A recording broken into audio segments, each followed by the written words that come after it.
Hey guys, here is your Friday read aloud, May 1st. Can you believe it?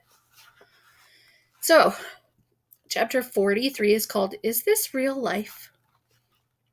Michael and David Day started out extremely weird for us, like a pumped up opposite day. For one thing, the halls were mobbed with kids dressed up like characters from the show. Since the two main characters were Pottymouth and Stoopid, aka us, it was like Michael and I were walking through a funhouse filled with those wacky mirrors everywhere we looked. We saw chubby, skinny, tall, and short copies of ourselves. Even weirder, we were being cheered and high-fived all around. It was like we were some kind of big heroes. There was even a cake.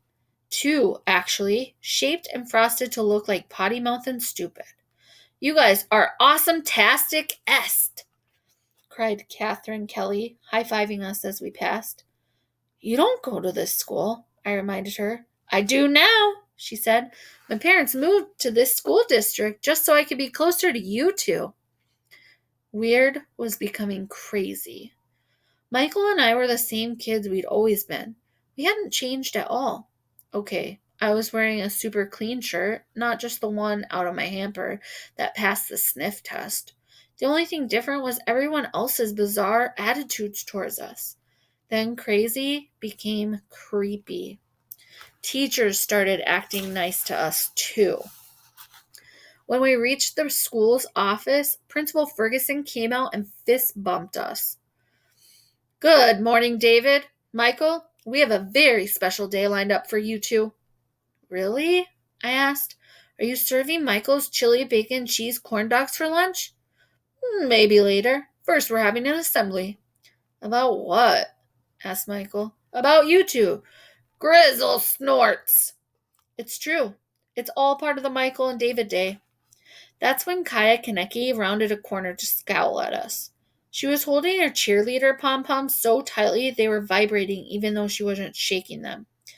And I get to lead all your cheers, she said through the tightest fake smile I'd ever seen. Isn't that special?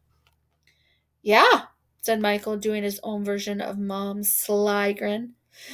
Fripper-Pledgerkin special. Let's head to the gym, said Mr. Ferguson cheerfully. I shrugged. Fine, whatever. As Michael and I strode up the corridor towards the gymnasium, we could hear the entire student body clapping to the beat as loudspeakers boomed the very familiar Pottymouth and Stoopid theme song. When we climbed up the steps to the stage, we noticed someone very familiar sitting in one of the folding chairs with the other assorted grown-ups. Ex-Dad. Chapter 44. Bullies Beware.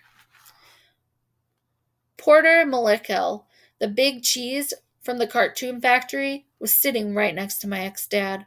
Of course, I didn't know who he was until he stood up and shot out his arm to shake hands with us. He had very strong grip for such a short guy. He wore black everything and had one of those triangle beards in the middle of his chin. Hi, guys, he said, like he wanted to slap us on the back. We at Cartoon Factory are so glad your mother's lawyer called us to let us know that you two were the true inspiration for the biggest hit in Cartoon Factory history. Is that why today's Frickle Brickle Michael and David Day? Said Michael. So we don't sue your pants off? He laughed and snapped his fingers. I like that. He whipped out his phone and started talking to us. Note to self, new show, a court where the judge sentenced you to 20 years without pants. He slipped his iPhone back into his sleek jeans. Now, here's how this assembly's gonna work, gang. David, your father? You mean ex-father? Got it, right. I'll introduce your ex-father. He'll yak a little. Really? I asked. What's he gonna say? He gave us a wink. Exactly what our lawyers told him to say. He's also signed documents granting you two a very generous percentage of his past, present, and future earnings on P&S. Awesome-tastic, said Michael.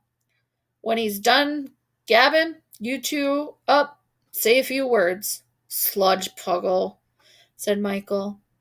He arched his eyebrow and looked worried. Well, maybe we'll just have you speak, David. It was Michael's turn to shrug. Whatever floats your boom-booly boat. Say a few words about what? I never talked in front of a huge crowd like this. I suddenly got the heebie-jeebies. And what's with all the cameras? I asked, noticing several film crews ring around the stage. Are we going to be on local news again? Nope, said the Cartoon Factory president. We're shooting footage for an upcoming documentary. Cool, I said. What is it about? You two. The true story behind the making of America's favorite cartoon characters. He framed the air with his hands. Pottymouth and Stoopid. The truth behind the laughs. That's just the working title. I'll pay someone to come up with something better. Anyways, let's get going. You don't want to keep your fans waiting. The crowd was on its feet, stomping to the beat of the show's theme song, which seemed to be playing on some sort of endless loop. He stepped up to the microphone. Hello, fellow knuckleheads and animation maniacs, he said, and then he introduced himself. The audience roared. You know, the head of Cartoon Factory continued. When I was a kid, they used to tease me and call me Stubby because I was vertically challenged. Okay, I was short. As you might imagine, I did not like being called Stubby, or Stumpy, or Oompa Loompa. So that's why I'm so glad when Pottymouth and Stoopid came along. Finally, someone was standing up for those of us who have been bullied our entire lives. What? The show was standing up for us? Huh? All along, I thought X-Dad and the Cartoon Factory were making fun of us.